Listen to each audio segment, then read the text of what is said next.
টানাপোড়েনের অর্থনীতিতে গতি ফিরেছে, বিশেষত গত বছরের শেষ 6 মাসে প্রত্যক্ষ বিদেশি বিনিয়োগ বা এফডিআই যে হারে আশা কমেছিল চলতি বছরের প্রথম প্রান্তিকে ততটাই স্বস্তি নিয়ে ফিরছে।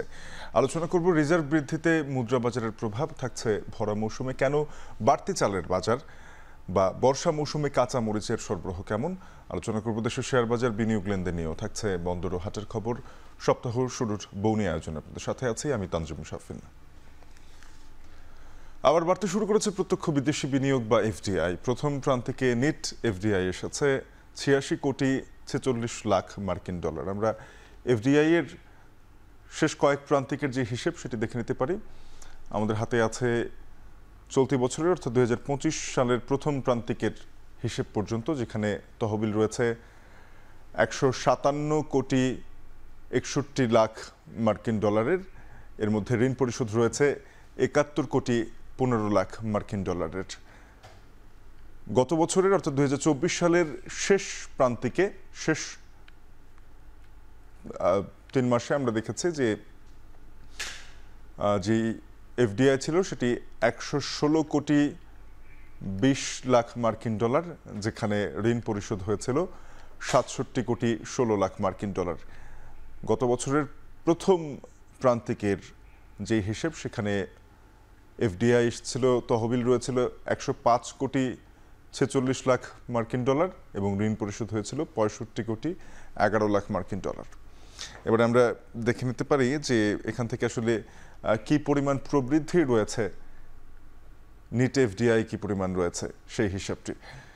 গত বছরের যে নিট এফডিআই প্রথম প্রান্তিকের অর্থাৎ জানুয়ারি থেকে মার্চে সেটি 40 কোটি 34 লাখ ডলারের, যেটি 2025 সালের জানুয়ারি থেকে মার্চে অর্থাৎ প্রথম প্রান্তিকে এসে দাঁড়িয়েছে 86 কোটি 46 লাখ মার্কিন ডলার, অর্থাৎ প্রবৃদ্ধি রয়েছে 114% বেশি। গত বছরের যে শেষ প্রান্তিকের যে প্রবৃদ্ধি ছিল সেটি হচ্ছে 76%, অর্থাৎ গত বছরের শেষ 3 মাসে যেই এফডিআই ছিল সেটি হচ্ছে 49 কোটি 4 লাখ মার্কিন ডলার, যেখান থেকে পরবর্তীতে এবছরের প্রথম প্রান্তিকে আসে 86 কোটি 46 লাখ মার্কিন ডলার, অর্থাৎ এক্ষেত্রে প্রবৃদ্ধি রয়েছে 76% বেশি। এবারে মুদ্রাবাজার নিয়ে কথা বলতে চাই। ডলারের দাম বাজার ভিত্তিক করায় খোলা বাজারে দাম স্থিতিশীল রয়েছে। এদিকে রিজার্ভ বৃদ্ধির পর কমেছে বৈদেশিক মুদ্রার দর, অর্থাৎ বিদেশি মুদ্রার বিপরীতে টাকার মান স্থিতিশীল পর্যায়ে রয়েছে। আমরা বিভিন্ন দেশের মুদ্রার বিপরীতে টাকার যে বিনিময় মূল্য সেটি দেখে নিচ্ছি। মার্কিন ডলারের বিনিময় মূল্য ক্রয় মূল্য রয়েছে 120 টাকা 30 পয়সা, বিক্রয় মূল্য 121 টাকা 20 পয়সা। আমরা গত সপ্তাহের চেয়েও এ সপ্তাহে ডলারের বিপরীতে টাকার মান কিছুটা বেড়েছে দেখতে পাচ্ছি। ইউরোর ক্রয় মূল্য 140 টাকা 62 পয়সা, বিক্রয় মূল্য 141 টাকা 69 পয়সা। ব্রিটিশ পাউন্ড ইউরোর ক্রয় মূল্য 140 টাকা 62 পয়সা এবং 141 টাকা 69 পয়সা বিক্রয় মূল্য। পাউন্ড, ব্রিটিশ পাউন্ডের ক্রয় মূল্য 162 টাকা 39 পয়সা, বিক্রয় মূল্য 163 টাকা 64 পয়সা। ভারতীয় রুপির ক্রয় মূল্য 1 টাকা 40 পয়সা, বিক্রয় মূল্য 1 টাকা 41 পয়সা। চাইনিজ ইউয়ানের ক্রয় মূল্য 16 টাকা 77 পয়সা এবং বিক্রয় মূল্য 16 টাকা 90 পয়সা। চালের বাজার নিয়ে কথা বলবো। উৎপাদন স্বাভাবিক অথচ ভরা মৌসুমেও দাম বাড়ছে চালের। বাজার সিন্ডিকেট ও মিলারদের মজুতদারের কারণে দাম বাড়ার অভিযোগ রয়েছে। অন্যদিকে বিভিন্ন জায়গায় টিসিবির নির্ধারিত দামের চেয়ে বেশি দরে বিক্রি হচ্ছে চাল। চালের মূল্যবৃদ্ধির পরিসংখ্যান আমরা দেখতে পাচ্ছি, যেখানে মিনিকেট চালের বাৎসরিক মূল্য বৃদ্ধি হয়েছে 15.94%, যেটি এক বছর আগে দাম ছিল 60 থেকে 78 টাকা, এখন তা 75 থেকে 85 টাকায় পৌঁছেছে। মাসিক মূল্য বৃদ্ধি 5%-এর বেশি। আটাশ চালের ক্ষেত্রে বাৎসরিক মূল্য বৃদ্ধি 18.18%, যেখানে আমরা দেখছি যে গত বছরের একই সময়ে দাম ছিল 52 থেকে 58 টাকা প্রতি কেজি আটাশ চাল, এখন তা 60 থেকে 70 টাকা প্রতি কেজি। স্বর্ণা ধানের ক্ষেত্রে, চালের ক্ষেত্রে আমরা 48 থেকে 52 টাকা দেখেছি গত বছরের এই সময় প্রতি কেজির দাম, এখন তা 55 থেকে 60 টাকা, যেটি বাৎসরিক মূল্য বৃদ্ধি হয়েছে 15% মতো। অর্থাৎ চালের যে দাম বৃদ্ধি, কোনো চালের ক্ষেত্রেই আমরা 15% কম বাৎসরিক মূল্য বৃদ্ধি নেই, সব চালের ক্ষেত্রে 15% বেশি দাম বেড়েছে বছর ব্যবধানে। এদিকে সাম্প্রতিক অতিবৃষ্টি ও বন্যার কারণে দেশের বিভিন্ন অঞ্চলে নষ্ট হয়েছে কাঁচা মরিচের ক্ষেত। এতে বাজারে সরবরাহ কমায় লাফিয়ে বেড়েছে দাম। এদিকে বাজার স্থিতিশীল রাখতে হিলি স্থলবন্দর দিয়ে ভারত থেকে কাঁচামরিচ আমদানি শুরু হয়েছে। এ নিয়ে বিস্তারিত জানতে হিলি স্থলবন্দর থেকে আমাদের সঙ্গে যুক্ত আছেন সহকর্মী সোহেল রানা। সোহেল, জানাবে যে হিলি থেকে কি পরিমাণ কাঁচামরিচ আমদানি হচ্ছে ভারত থেকে এবং বাজারে এর প্রভাব কতটা পড়ছে?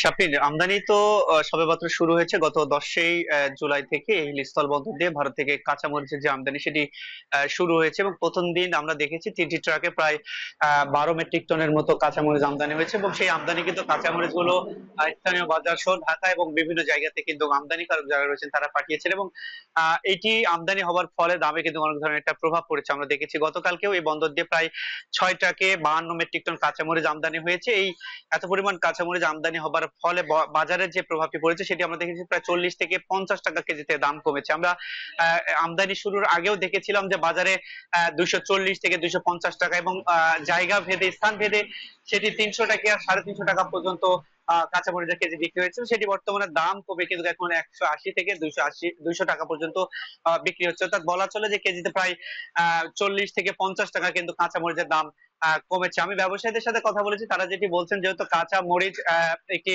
পচনশীল পণ্য এবং সেটির সরবরাহ যদি বাড়া যায় আমদানি করে, সেক্ষেত্রে দাম যেটি ছিল এর আগে আবারও সেই দাম কিন্তু নিয়ন্ত্রণে আসবে বলে তারা কিন্তু বলছেন এবং তারা বিপুল পরিমাণ কিন্তু এলসি করেছেন। সেই কাঁচামরিচ গুলো বন্দরে যখন প্রবেশ করবেন, বাজারে সরবরাহটা বাড়বে, তখন দামটি আরো নিয়ন্ত্রণে আসবে। এর পাশাপাশি ক্ষুদ্র ব্যবসায়ী যারা রয়েছেন, যারা পাইকার রয়েছেন, তারা যেটি বলছেন যে মূলত কাঁচামরিচের যে আমদানিকৃত কাঁচামরিচ কিংবা দেশীয় যে কাঁচামরিচ গুলো রয়েছে, এটি বাজারজাতের যে বিষয়টি রয়েছে সেখানে প্রশাসনের একটা নজরদারির দরকার। আসলে কি দামে কেনা পড়ছে এবং কি দামে সেটি বিক্রয় হচ্ছে, এই বিষয়ে তদারকির জন্যই কিন্তু বারবার কিন্তু তারা বলছেন যে প্রশাসন এটি তদারকি করলে হয়তো দামটি নিয়ন্ত্রণে আসবে, এটিও কিন্তু বলছেন। এবং আমি শাফিন আপনাকে একটি বিষয় জানিয়ে রাখি যে কাঁচা পণ্যগুলো, কাঁচামরিচ গুলো আমদানি হচ্ছে মূলত সেটি 500 মার্কিন ডলারের শুল্ক আইন হচ্ছে। অর্থাৎ প্রায় শুল্ক দিয়ে সবকিছু মিলে 60 থেকে 77 টাকা কেজি এটি আমদানি করতে আমদানিকারকের খরচ গুনতে হচ্ছে। এর সাথে অন্যান্য খরচ মিলে সেটি সর্বোচ্চ 100 টাকা কেজি দরে কিন্তু বিক্রি করলে তাদের কিছুটা হলেও লাভ থাকবে। তারপরে সেই আমদানিকৃত কাঁচামরিচ এত বেশি পরিমাণ দামে বিক্রি হচ্ছে, এটি একটি হতাশার ছাপ কিন্তু ব্যবসায়ীদের মধ্যে দেখা দিচ্ছে। সাবির, এই ছিল আমার কাছে হিলি স্থল বন্দর থেকে কাঁচামরিচ আমদানি এবং দরদাম নিয়ে সর্বশেষ পরিস্থিতি। সোহেল, আপনাকে ধন্যবাদ। সহকর্মী সোহেল রানা যুক্ত হয়েছিলেন হিলি স্থলবন্দর দিয়ে, জানাচ্ছিলেন কাঁচামরিচ আমদানির খবর।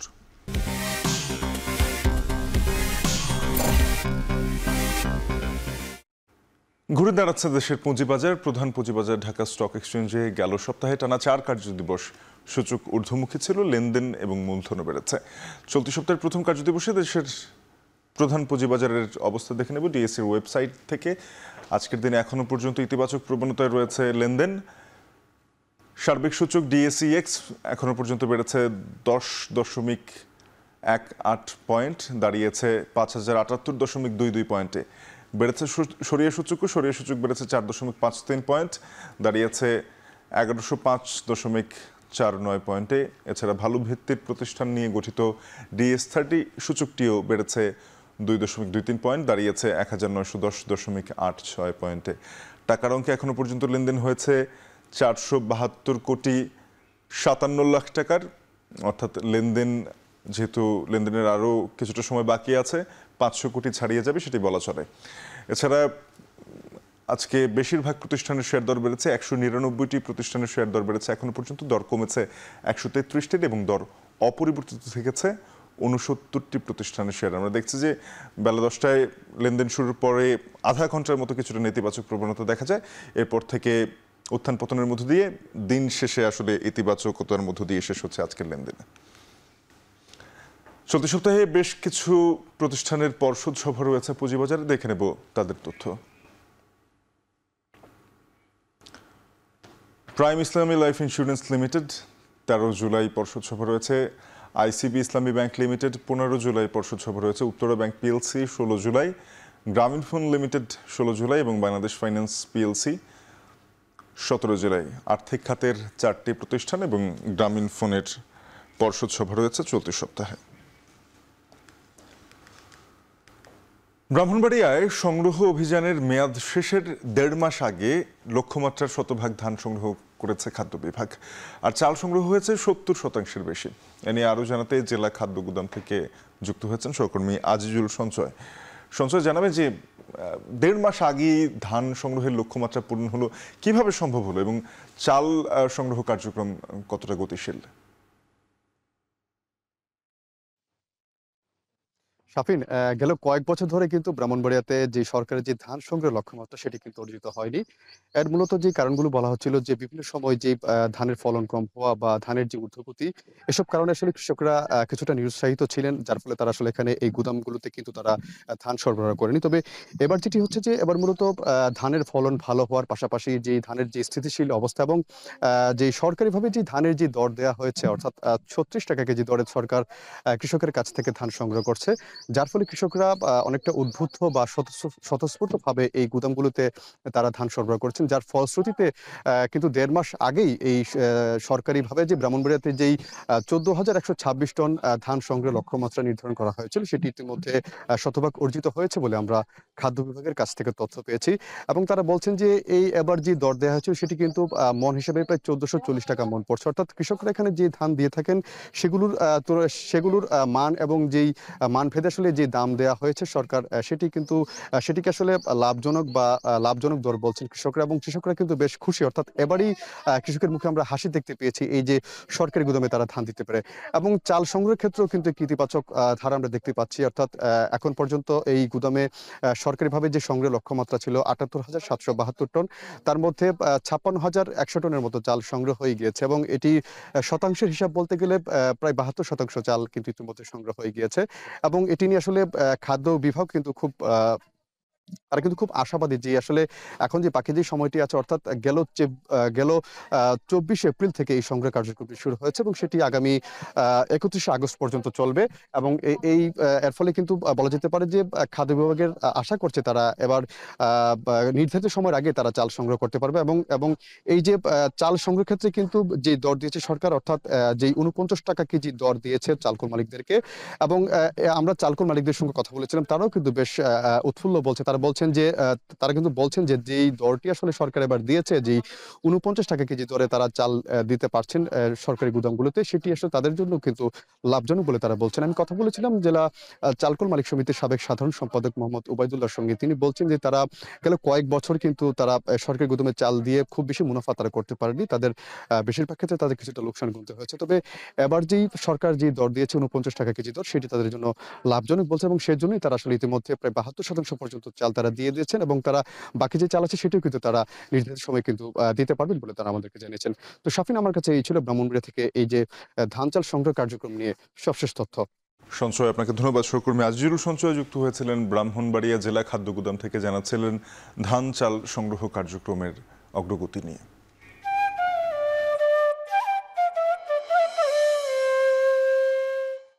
এদিকে মৌসুমের শেষ দিকে এসে চড়া আমের বাজার। রাজশাহী অঞ্চলের হাটগুলোতে বেড়েছে বেশিরভাগ আমের দাম, তবে চাষিরা বলছেন এরপরও লোকসান কাটছে না। আমের বাজারের আরো খবর জানাতে রাজশাহী থেকে মারুফ হাসান এবং চাঁপাইনবাবগঞ্জের কানসাট আমের বাজার থেকে যুক্ত আছেন সহকর্মী সোহান মাহমুদ। মারুফ, শুরুতে আপনার কাছে যেতে চাই, জানাবেন যে আম কি দরে বিক্রি হচ্ছে, কোন আম কি দরে বিক্রি হচ্ছে, এখন বাজারে কোন কোন আমগুলো পাওয়া যাচ্ছে?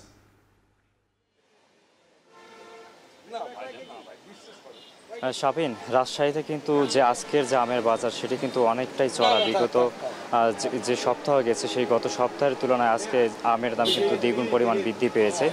আমরা জানি যে রাজশাহীর আম সারা দেশব্যাপী কিন্তু খ্যাতি, সেই খ্যাতি এখন পর্যন্ত ধরে আছে। আজকে যে বাজার মূল্য আমের দর, সেখানে কিন্তু প্রতিটি আমের দাম কিন্তু চড়া মূল্যে বিক্রি হচ্ছে। আমি যদি বলি একটু, গত সপ্তাহে ফজলি আম বিক্রি হয়েছিল 1600 টাকা দরে, সেই ফজলি আম আজকে কিন্তু বিক্রি হচ্ছে 2600 টাকা টাকা দরে প্রতি মন, এবং আম্রপালি আম গত সপ্তাহে ছিল 2800 টাকা, আজ সেই আম্রপালি বিক্রি হচ্ছে 3800 থেকে 4000 টাকা দরে। বাড়িফোর গত সপ্তাহে ছিল 2400 টাকা দাম, সেই বাড়িফোর আজকে বিক্রি হচ্ছে 2800 থেকে 3000 টাকা। কাটিমন গত সপ্তাহে বিক্রি হয়েছিল 50 থেকে 60 টাকা কেজি দরে, সেই কাটিমন আম আজকে কিন্তু বিক্রি হচ্ছে 100 টাকা কেজি দরে। সবচেয়ে বেশি দামে বিক্রি হচ্ছে ব্যানানা ম্যাঙ্গো, মন প্রতি 6000 টাকায় বিক্রি হচ্ছে, এটা জাত এবং মান ভেদে। গত সপ্তাহে এই ব্যানানা ম্যাঙ্গোর দাম ছিল 4200 থেকে 4300 টাকা, যা কেজি প্রতি বিক্রি হচ্ছে 150 থেকে 160 টাকা দরে। বাজারে কিন্তু হাড়িভাঙ্গা এবং ন্যাংরা আম বাজারে নেই বললেই চলে, যার কারণে অন্য অন্য আমের উপর এই প্রভাবটা একটু বেশি পড়ছে। বেশি পড়ার কারণেই মূলত এই দামটা বৃদ্ধি পাচ্ছে। পাশাপাশি আরেকটা বিষয়, এখানে যারা বিক্রেতা রয়েছেন তারা বলছেন যে বাজারে একদমই ভরা মৌসুমে যে আমগুলো ছিল সেই আমগুলো কিন্তু নাই এখন বাজারে, যার জন্য অন্য অন্য আম দিয়ে সেই চাহিদা পূরণ করা হচ্ছে, যার কারণে দামটা বৃদ্ধি পেয়েছে। ক্রেতারা বলছেন যে আমাদের জন্য দামটা আরেকটু কম হলে হয়তো আমাদের কেনার সাধ্যের মধ্যে থাকতো, এমনটাই কিন্তু তারা বলছেন। রাজশাহীর যে আম বাজার থেকে এই ছিল সর্বশেষ। শাপিন, কানসাট আমের বাজারে যাব, জানাবেন সোহান যে চাপাইয়ের আম চাষিরা কি বলছেন, এখনো লোকসান কাটছে না, এই অভিযোগ কেন?